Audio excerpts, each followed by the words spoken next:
আগের কাঠামোতে আর নির্বাচন হবে না, বিএনপিও আর কোনোদিন জিততে পারবে না। জামাত চরমনাই এনসিপি জোট করতে পারলে তাদের ক্ষমতায় আসা নিশ্চিত। তবে ইসলামপন্থীদের সাথে জোট যাতে এনসিপি না হয় এজন্য সব চেষ্টা করা হবে। এই জায়গাটায় একটা অনিশ্চয়তা থেকে যাবে।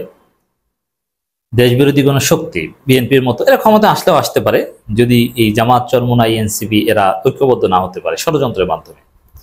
কিন্তু একটা বিষয় নিশ্চিত থাকেন যে আগের কাঠামোতে, পুরনো কাঠামোতে নির্বাচন হবে না। আর পুরনো কাঠামোতে নির্বাচন না হলে বিএনপি আর ক্ষমতায় আসতে পারবে না, এটা নিশ্চিত, জিততে পারবে না। এটা সহজ হিসাব। পুরনো কাঠামো কি, আগের কাঠামো কি? আগের কাঠামো হচ্ছে নির্বাচনে জিততে হলে কালো টাকা লাগবে, নির্বাচনে জিততে হলে পেশি শক্তি লাগবে, নির্বাচনে জিততে হলে ভয়ভীতি দেখানোর সক্ষমতা লাগবে, কিছু ভোট চুরি করা, এদিক ওদিক করা, এগুলোর সক্ষমতা লাগবে, ইত্যাদি ইত্যাদি। নির্বাচনী প্রচার প্রচারণায় কোটি কোটি টাকা খরচ করতে হবে। এগুলো হচ্ছে আগের কাঠামো। এগুলো করতে গেলে, এগুলো হলে জামাত চরমনাই বা এদের তুমুল জনপ্রিয়তা থাকলেও সে জনপ্রিয়তা ভোটের মাঠে রিফ্লেক্টেড করাটা কঠিন হয়ে যাবে, যার ফলে বিএনপি জিততে পারে।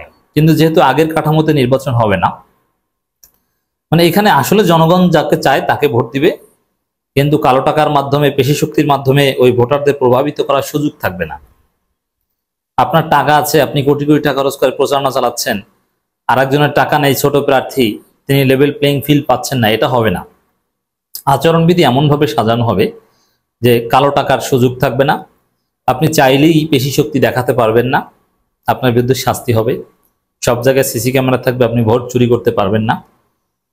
এমনকি আপনি এজেন্ট দিতে না পারলেও জনগণ আপনাকে ভোট দিতে চাইলে তারা ভোট দিয়ে আসবে। এজেন্ট দরকার নাই, প্রয়োজনে এজেন্ট সিস্টেমই উঠিয়ে দেওয়া হবে, জনগণ যাকে চাইবে ভোট দেবে। প্রচার প্রচারণার জন্য বেশি খরচ করা যাবে না, অনলাইন ভিত্তিক হবে বেসিক প্রচারণা। নির্বাচন কমিশন নিজেই প্রার্থীকে পরিচয় করে দিয়ে আসবে ভোটারদের কাছে, যার ফলে এজেন্ট লাগবেই না, জনগণ যাকে চায় তাকে ভোট দিতে পারবে। এই নতুন পদ্ধতির ভোট হবে, যার ফলে বিএনপি কারচুপি করে জেতার যে স্বপ্ন দেখছে এটা পারবে না। আগের কাঠামোর মধ্যে নির্বাচন হলে নতুন বাংলাদেশের স্বপ্ন অধরাই থেকে যাবে। এনসিপি নেতা আখতার কথা বলেছেন, কিন্তু বাস্তব কথা হচ্ছে আগের কাঠামোর মধ্যে নির্বাচন হবেই না। হ্যাঁ, আগের কাঠামোতে নির্বাচন হলে বিএনপি জিতবে, কারণ ওই এজেন্টরা প্রতিপক্ষের এজেন্টকে বের করে দিবে, তারপর ভোট টাকাবে অমুক তমুক। কিন্তু না, এজেন্ট সিস্টেমই না থাকতে পারে। আবার সব ভোট কেন্দ্রে, প্রত্যেকটা রুমে সিসিটিভি থাকবে, সিসিটিভি ক্যামেরা থাকবে, ইউরোপীয় ইউনিয়ন, জাতিসংঘ এরা টাকা দিয়ে হেল্প করবে। তা আপনি যদি এই ক্যামেরা থাকা সত্ত্বেও কারচুপি করেন তাহলে ওটা বাতিল হবে। এর মানে আপনার চুরির চেষ্টা, চুরি করলেও আপনি মাল রাখতে পারবেন না, দিয়ে দিতে বাধ্য হবেন। এই জায়গাটা থেকে বলা যায় যে আগের কাঠামোতে নির্বাচন হবে না, বিএনপি জিততেও পারবে না। তা আক্তার এটাই আশঙ্কা প্রকাশ করেছেন, আগের কাঠামোতে নির্বাচন হলে সে আগের কারচুপিই থাকবে। কিন্তু আগের কাঠামোতে হবে না, এত সহজ না, এটা হবে না, এটা মোটামুটি নিশ্চিত বলতে পারি। তবে ভোটের প্রচার প্রচারণায় বিএনপি আগের কাঠামো বজায় রাখবে এবং শাস্তির মুখোমুখি হবে, কিন্তু শেষ পর্যন্ত আগের কাঠামোতে নির্বাচন হতে পারবে না, হতে দেয়া হবে না। এই আক্তাররাই হতে দিবে না, এটাই তাদের আশঙ্কার তাৎপর্য।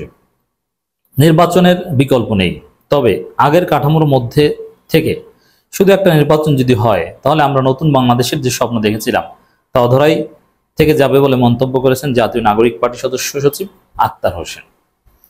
অতএব এখন আক্তারদের রাজনীতি হচ্ছে নতুন বাংলাদেশের স্বপ্ন যাতে বাস্তবায়ন হয়, আগের কাঠামোতে নির্বাচন যাতে না হয়, সুষ্ঠু নির্বাচন যাতে হয়, এটা নিশ্চিত করা।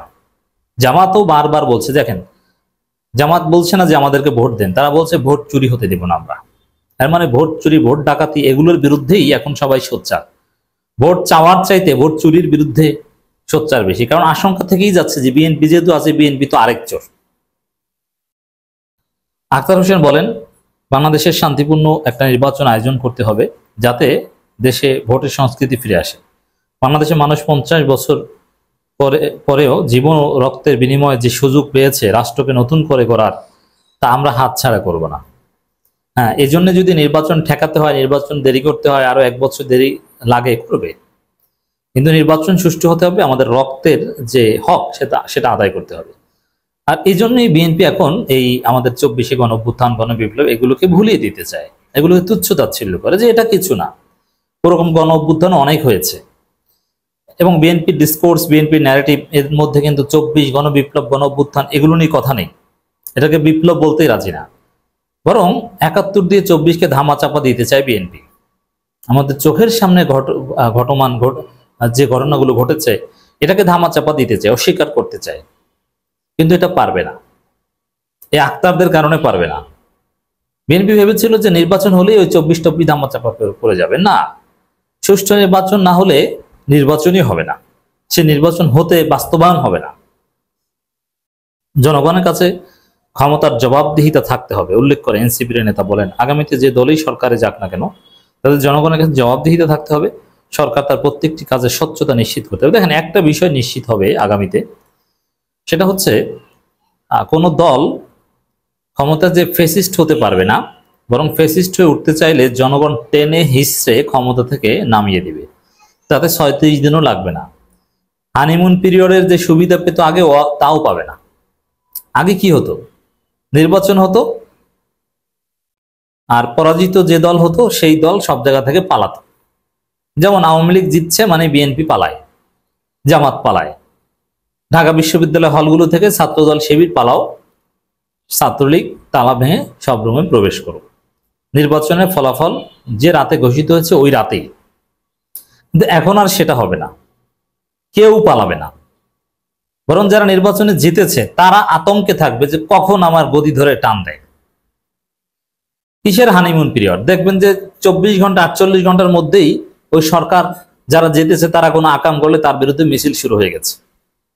কেউ পালাবে না, নতুন বাংলাদেশে পালানোর চিত্র থাকবে না, পালাবে শুধু চাঁদাবাজরা, সন্ত্রাসীরা, মাফিয়ারা। কিন্তু জনগণের পক্ষের শক্তি বাংলাদেশপন্থীরা নির্বাচনে জিততে না পারলেও তারা পালাবে না। ছাত্র জনতা নানান পক্ষ দেখবেন যে যারা জিতেছে তাদের বিরুদ্ধে 48 ঘন্টার মধ্যে রাজপথে দাঁড়িয়ে গেছে। অতএব সে আগের দৃশ্যপট আর আসবে না। দেশে বিচার ব্যবস্থা প্রসঙ্গে আক্তার হোসেন বলেন, বাংলাদেশে বিচার ব্যবস্থা যত মামলা তার তুলনায় বিচারক অনেক কম। আদালত পাড়ায় মানুষের হয়রানির মধ্যে পড়তে হয়। দেশে মানুষ যাতে শান্তিতে অফিস আদালতের সুযোগ সুবিধাগুলো পায় এটা নিশ্চিত করতে হবে। তিনি আরো বলেন, হ্যাঁ, এই জন্য এই বিচার বিভাগের ব্যাপক সংস্কার প্রয়োজন রয়েছে। তিনি দেশের জন্য সংস্কারের রূপরেখা উপস্থাপন করেছে এনসিপি।